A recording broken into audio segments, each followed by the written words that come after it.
This project is on the Monday demonstrations that occurred in East Germany from 1989 to 1991.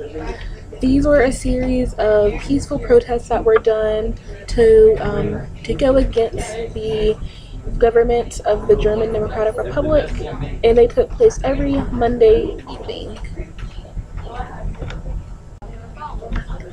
The Monday demonstrations were done by many dissatisfied East German citizens who felt that the East German government was not treating them fairly.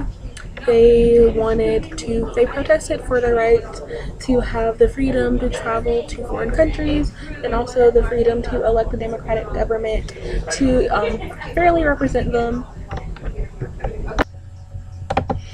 Now, in order to better understand the history of East Germany, we're going to go back in time a little bit to see how it came to be about. Now, Germany after World War II was split into different sections by the four Allied armies, and those were the United Kingdom, France, United States, and the Soviet Union. The United States, United Kingdom, and France all put together their land, and they formed what was called West Germany, while the Soviet Union became East Germany. The Soviet Union obviously controlled East Germany in a different way than West Germany was controlled. They were under a communist regime that many East Germans did not like. Because of this, many East German citizens and the part of Germany that was East Germany often tried to escape to West Germany because they did not like how the government was controlling East Germany. And because of this, the Berlin Wall was built in 1961 in order to keep East Germans on the East German side and not allow them to escape to West Germany. After years of oppression by the East German government, those who were tired of being oppressed started to gather together in order to show their dissatisfaction to the East German government. These demonstrations started in Leipzig, and they began on September 4th, 1989.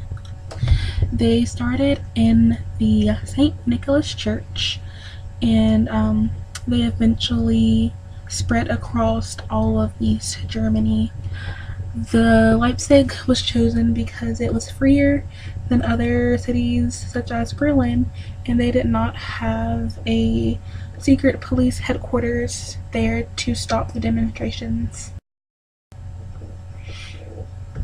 These demonstrations were all peaceful, and by October 9th, 1989, the gatherings that started at the St. Nicholas Church, that had just been a few hundred to start with, had gained more than 70,000 people that were coming out to peacefully protest against the regime of East Germany. These people often chanted, "We are the people," because they wanted to remind the leaders of the German Democratic Republic that they were supposed to be ruled by the people and not just claiming to represent them. While some people were arrested during the demonstrations, the local police forces often did not move in because they were afraid to cause a possible massacre, and they also were not receiving direct orders from East Berlin as to what to do with the high numbers of citizens that were organizing together to peacefully protest.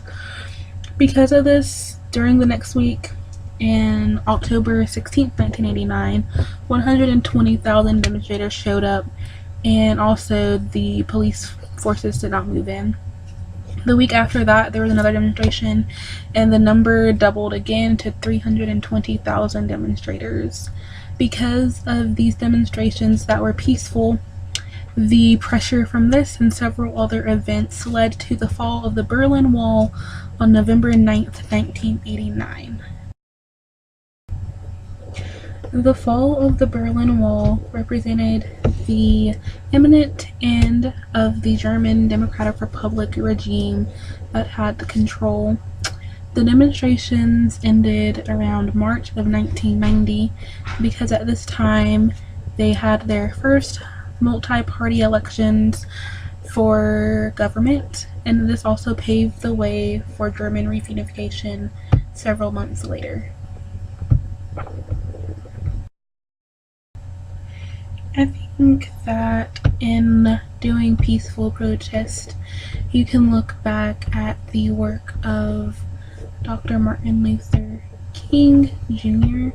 in order to better get an idea of the steps to this nonviolent campaign.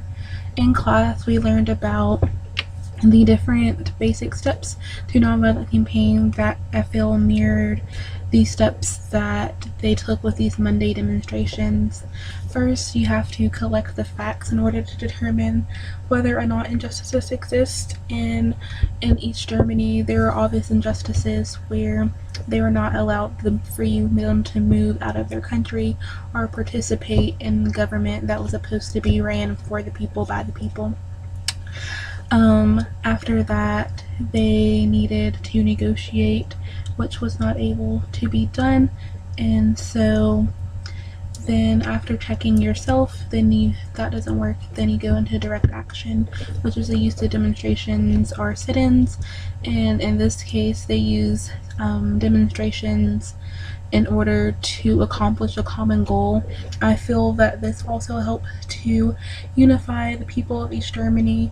Without a unification and coming together to accomplish a goal, it can be very hard for these demonstrations to work, and because of the fact that so many people were gathered, it caused the East German government to take a step back and to realize that with so many people opposed against them, and with several other key events, that they had to stop and listen to what they were saying.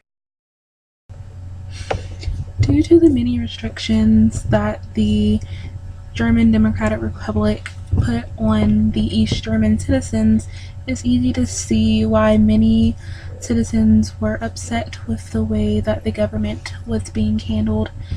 Many East German citizens had been varying opinions and views on the way that East Germany was being ran. Most adults in East Germany did not grow up in East Germany, and they may have come from somewhere where they had a more liberal background. Because of this, many people were disgruntled. Also, due to the building of the Berlin Wall and the limitation of moving around, many families were split up, and oftentimes people were put apart from those who they may have known their whole lives. Also, during this time, with West Germany being so vastly different from what was going on in East Germany, many people who were able to receive news outside of the propaganda that East Germany gave them were able to see the disparities between West Germany and East Germany, which also caused them to be unsettled about what was going on as well. I think that the East German citizens knew that in order to get their freedoms and to be fairly represented in their government, that they needed to use peaceful protesting, because any force or violence that was used would have been met with a stronger force from the East German military. I think that the key factor in them being able to eventually help to dismantle the German Democratic Republic was the fact that these peaceful protests were something that the German government did not know what to do with. They were able to get such large numbers of people together in order to all accomplish one mission, and I think that because of the fact that it was non-violent, it was a different approach that allowed them to be able to accomplish a goal without resorting to violence.